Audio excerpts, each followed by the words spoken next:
Good morning, everyone. Welcome to LifePoint Community Church. Thank you so much for joining us this morning. Really appreciate you tuning in and watching the service this morning. Well, it looks like this is our new normal for a little while longer, but please do not be discouraged. There are a lot of things that are not normal at the moment, and I think we need to remember the words of King Solomon. This too shall pass. Nothing in life lasts forever. The bad, which we are experiencing now, but even the good doesn't last forever. And as I contemplated this phrase this week, I thought I needed to stop worrying about what's happening and keep my eyes and my heart focused on the Lord. This virus will pass. Another one may come. Good things will come and good things will go. But what does this mean to keep our eyes on Jesus through this weird and challenging times? You know, where people are divided, people are torn, they're destroyed, heartbroken, frustrated, lonely, and they're losing hope. Let us keep looking to Jesus. Our faith comes from him, and he is the one who makes it perfect. You know, when he came and he died on the cross for us, he knew what he was in for, and he continued with it because he kept his eyes on what laid ahead, and he knew what laid ahead was something that was going to benefit us. So let's be encouraged. Let's keep going. Let's ask for courage and fight for justice. Let's ask for a heart to care for the poor. And may we change this world one life at a time, believing, trusting, hoping, and expecting great things. Amen. Father, we just want to come before you this morning.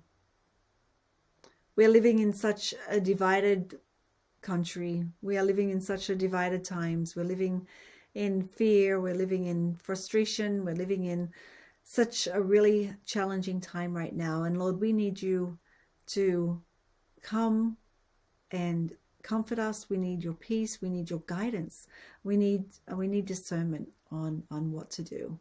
And Lord, we just pray for every person here this morning, that we will keep our eyes on you, that we will be encouraged by you, that we will have courage to do the right thing. We ask these things in your precious name. Amen. Amen.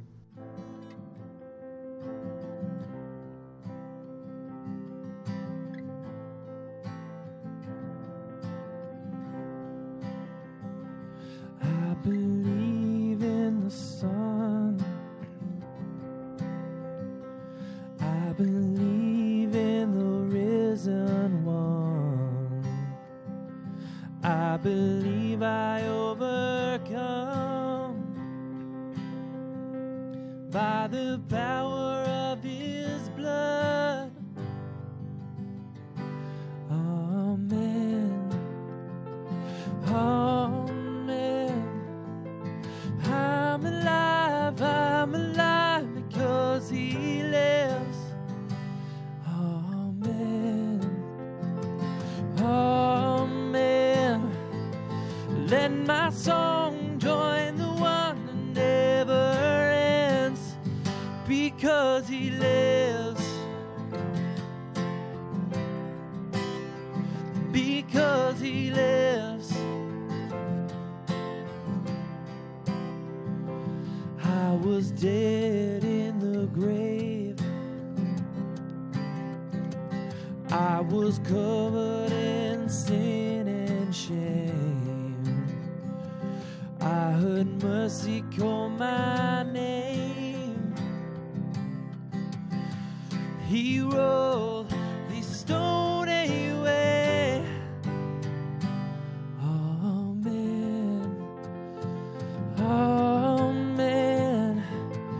I'm alive because he lives. Amen. Amen. Let my song join the one that never ends, because he lives.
because he lives.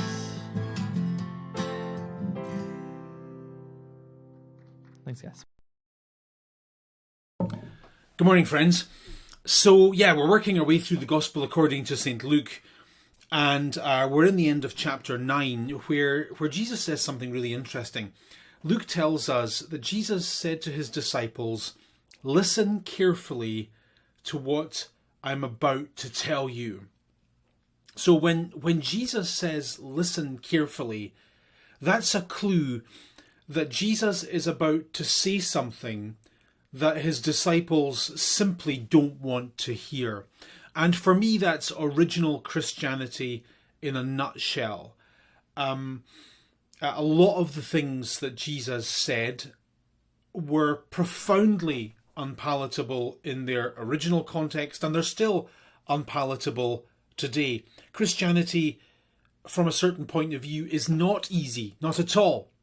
It's hard, it's difficult, it rubs against the grain of the life we want to live. And so that's why when Jesus spoke, oftentimes those closest to him had a very uncomfortable reaction because they didn't like what he said. And, that was Jesus, wasn't it? He had this habit of saying things that people just didn't want to hear. And this morning's episode is no different. So Jesus says, listen carefully, here's what I want you to know. The Son of Man is going to be delivered or betrayed into the hands of men. Now, that ought to have been a very interesting sentence for the disciples to hear, because the word delivered or betrayed in that sentence does not mean betrayed as in what happened with Judas, or betrayed by the Jews, or betrayed by the Romans, or betrayed by his closest friends, or anything like that. The word delivered here is written in what grammarians call a divine passive. All right, so what that means is God is going to be the one doing the delivering. God is going to be the one doing the betraying. In other words, what's going to happen to Jesus at the end of the story, in all of the darkness and all of the betrayal and all of the pain and all of the tragedy, that's coming from God. God's going to do this to Jesus. So what Jesus is asking his disciples to get their heads around here is, God is going to deliver me into the hands of men. God is going to betray me into the hands of men. Absolutely extraordinary statement, and very difficult for the disciples to get their heads around. What Jesus is asking his disciples to grasp here is that, just so you know, in the coming months, you're going to see me suffer. In the coming months, you're going to see me go through things that no one should ever have to go through. And I want you to understand, when you see me go through that all of that pain and all of that suffering, it's actually God's idea. Right? God is going to be the one doing this. Because, of course, we know with the perspective of Christianity that on the cross, God is going to judge Jesus for your sins and mine. And so for that reason, Jesus is saying at this point to his disciples, listen, guys, God is going to hand me over to suffer. He's going to hand me over to die. And in my suffering and in my death, God will be blaming me for your sin. That's what's going to happen. God is going to be treating me on the cross as though I had lived your sinful life. And the reason he's going to do that, of course, is so that he can give you the benefits of forgiveness and of salvation and of heaven and all that. All right. So all of this is going to be for you, but it's coming from God. And of course, that concept, as you know, formed the heart of the ancient Christian message. The very difficult suffering of Jesus was what gave the benefits of salvation to Christian men and women like you and like me. So that's Christianity. And of course, at this point in the story, midway through Luke's gospel, the disciples are going about 100 miles an hour in the opposite direction. So when Jesus says in verse 44 that God's going to hand me over, deliver me into the hands of men, we then immediately read in verse 45 that they did not understand what he meant. They had no clue, and they were scared to ask him about it, which is kind of ironic, isn't it? Because this isn't the first time Jesus has said this to these people, right? He said it quite a bit, actually. Only here, I think he's being very explicit. And he's being explicit to a hand-picked... I mean, let's be clear about who we're talking about here. We're talking about the 12. We're talking about people who've lived with Jesus for a few years at this point. They've had 24/7 access to him. They've heard everything he's had to say. They've seen everything that he's been doing. And these are people that Jesus has selected, all right? These are the best of the best. And yet even they didn't get it. They had no clue what he was talking about. And for you and me, I find their ignorance and their fear somewhat encouraging. Because the fact is, I don't think you or I fully get Jesus either. Do we? I mean, we don't fully understand his plan for our lives. We don't fully understand the extent to which his teaching should be shaping our lives. We certainly don't fully understand the extent to which he accepts us and loves us. I don't think we fully grasp the extent to which we are forgiven and saved. So I think in our own little way, we are ourselves a little bit ignorant and a little bit dull-witted. But we're not as ignorant as we used to be.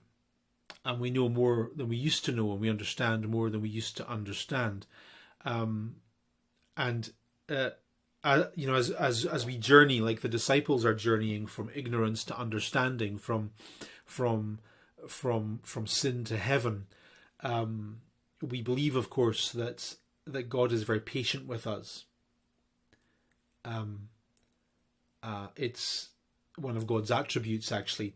He just waits and waits and waits, and he's very forbearing and patient with our lack of understanding. And in this episode, Jesus has to be very patient indeed, because what happens next is so funny. Right after Jesus has said this, he's been speaking about self-sacrifice and suffering. The disciples launch into, look how Luke phrases it, the disciples are having an argument about which one of them is going to be the greatest. And when I read that this week, I couldn't help but think this. I mean that sounds like something Donald Trump would say to a group of his friends, right? This is such a horrible conversation to be having. This is gross. This is petty. This is pathetic. This is, let's have a conversation about the best. Let's have a conversation about who's the greatest person in the room, about who's achieved the most, and whose car is the biggest, and all, and all that kind of stuff. It's just horrible. But in first century Judaism, this was a conversation that people had. And in their culture, a person who was considered great was a person, of course, who was very successful at religion. That's how you got great in the religious cultures of the ancient world. You had to be great at doing religion. So if you lived in Jesus's world and you really knew your Torah, and you really knew the sayings of the important rabbis, and you were, you could take your turn teaching in the synagogue, and all your moral I's were dotted and T's were crossed. If you were were known to be a person who gave money to the poor and all that kind of thing, then in your community, in the small villages of antiquity, where everyone knew everyone's business, people would know you as being a man of standing, right? People would know you as being a person worthy of respect, and they would say of you that you were great, all right? You were great. You were a good, solid person. And of course, with that success came social prestige. And so, for this reason, the writings of first century Jewish religious teachers quite frequently talk about how important it is to be successful at religion, because the more successful you are at religion, the more successful you will be at life, and the more successful you are at life, well, the better your life will be. For example, there's a really cool line in the Dead Sea Scrolls that it talks about how society is divided into people who are good at religion and people who are less good. And if you're good at religion, you get to sit at the top table, and everyone recognizes you as being a good guy. Let's just read it. Actually, it comes from the Samuel scroll. This is one of the Dead Sea Scrolls. It says, so the good people sit at the top table, so that all the children of Israel may know they're standing. This is the key issue in God's community, and no one shall move down from his rank or move up from his place or lot. So that's what the disciples are arguing about, right? And within their culture, it's a very reasonable argument to be having. Which of us is the best? Which of us lives in the best house? Which of us sits at the best seats in the restaurant? Which of us enjoys the most prestige in our local community? Which of us is the best Christian? Right?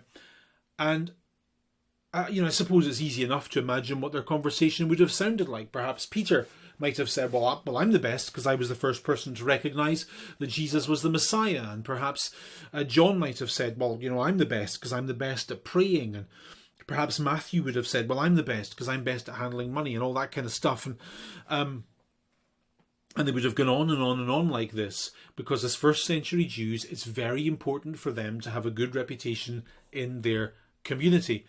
And when you read through this episode, this conversation that the disciples are having about who is the greatest is, of course, in jarring contrast to what Jesus has just said 5 minutes earlier.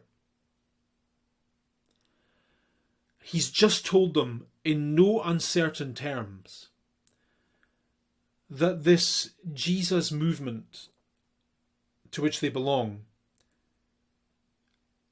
inevitably leads to suffering. It inevitably involves self-sacrifice and service and ultimately death. And their immediate response to that is to talk about which of them is the greatest. Which is dumb, right? I mean, what was Jesus' core message? I have not come to be served, but to serve. Whoever would be greatest among you must be the least. And I think at no point does the way of Jesus diverge more sharply from the way of our culture than when it comes to the whole question of what it means to be successful in life. In the culture of the first century, a successful person was a person who was successful at religion. In our culture, a person who is successful at life is a person who succeeds at getting the life we value. And what is the life we value? Well, it's a life that's got plenty of assets, plenty of happiness, and 9 times out of 10 they look pretty good as well. And in this sentence, Jesus completely redefines success. He doesn't do away with the concept of success altogether. He just says success isn't what you think success is. It's completely different. And he redefines success, I think, along the following lines. A person who is successful in the eyes of Jesus is a person who succeeds at living the life that God values. Not your culture, but God. And it seems that what matters to God is that people give themselves for others. So in the Gospels, Jesus values the life of a servant. Horrible concept, completely unpalatable to us. And so he says, you guys are talking about success. You're talking about who's going to be the greatest. Let me tell you what that looks like. If you want to be successful at this Christian thing, then it's not about what you get, it's about what you give. It's about how much you serve other people. And to understand how radical this concept was, in the ancient world, to talk about a servant was to talk about someone who did a job that you would have despised. No one in their right mind sets out to do a minimum wage job. Sometimes that's where we end up, and you got to do what you got to do, and we all respect that. But that's no one's plan A. That's no one's dream. And yet Jesus says the life that is most valuable is the life that is the lowest of the low, that sees itself as almost nothing.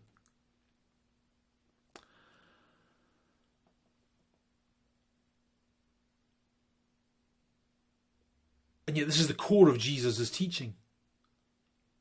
The life that God values is you love God and you love others. And you love others by serving them. So here's success as defined by Jesus. If you look around your world and the people in your world, and you think of yourself as being less important than they are, and you interpret your role in life as somehow of being of benefit to them, then you will be successful. Remember what Jesus said. Even he did not come to be served, but to serve and to give his life for others. And that was the way of Jesus, and that's the way that Jesus asks us to follow. Now, the disciples would not have understood a word of this, because it was to them a foreign concept. So Jesus has to illustrate what he means. So Luke tells us in verse 47 that Jesus takes this little kid from the crowd and plonks this little kid in front of the disciples and uses this child as an object lesson. And he says, think of it like this. Whoever welcomes one of these little children in my name welcomes me. And whoever welcomes me does not welcome me, but the one who sent me. So what does that mean? Well, one of the salient features of our culture here in Toronto, particularly our local culture, I think, is that we celebrate youth. We're all about youth. When we're ecstatic when a child is born. We take pictures. We celebrate every milestone in a child's life, and these things are big deals to us, and rightly so. You'll be able to remember when you walk around the grocery store with a young child in the cart. The child is a celebrity. Everyone's like, "Oh, beautiful kid," and that's a fantastic aspect of our culture. We spend. I don't even want to think about what percentage of our household income gets spent on kids. It's hundreds of thousands of dollars. And that's us. We're all about youth and kids and grandkids and all that, and it's good, it's right, it's proper. But that's our culture. The culture that Jesus lived in was not at all like that. This is the ancient world, okay? And in the ancient world, with its high mortality rates and its need for cheap labour, people in general did not care about children the way we did. The way we do. They just didn't think that way. It didn't make any sense to them to think that way. And in ancient Jewish, you celebrated a kid once they made it into adulthood. So you would celebrate a child's bar mitzvah or something like that. Because then the child became useful, then the child became valuable. But before that, people had kids, they lost kids. You just had to be practical about it. So kids were kind of not valuable. And so what point is Jesus making here? You've got to welcome this kid, and in welcoming this kid, you're welcoming me. The point he's making here is that his followers should warmly welcome the least important and the least valuable members of our society. So when Jesus takes this totally unimportant child into the middle of the room and says, this is what I want you to do. I want you to serve. I want you to welcome those who are at the very bottom. And interestingly, devastatingly, the text says that how you respond to the least important people like this kid that has no value, is how you respond to the God who made you. And that's a hard thing that the Bible says.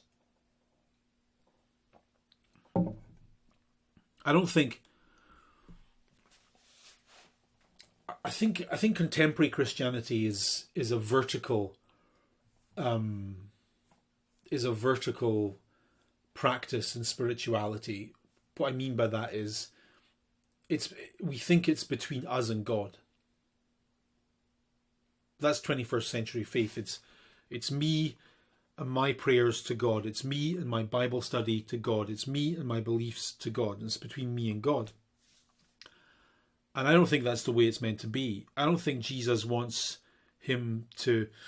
I don't think Jesus wants us to tell him how much we love him. I think he wants us to tell others how much we love them.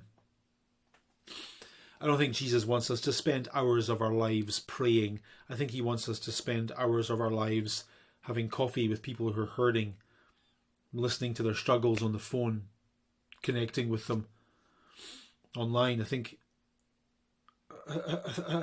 that's how we show our spirituality. I don't even think that Jesus wants us to be at peace with him. I think he wants us to make peace with others. You get the idea? Jesus shows himself to us in the people of this world. That's the point Jesus is making in this verse. He takes this worthless kid, puts the worthless kid in the middle of the room and says, how you welcome this worthless kid is how you welcome me. How you treat this worthless kid is how you treat me.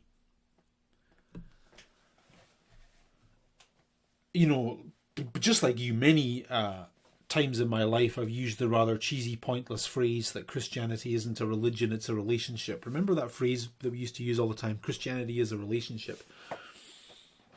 A relationship with Jesus. And to be totally honest with you, I think that's just a catchy phrase that doesn't mean anything. How on earth can you have a relationship with Jesus? Like, seriously. But I don't think I can. How can you have a relationship with someone that you can't see? Where is Jesus?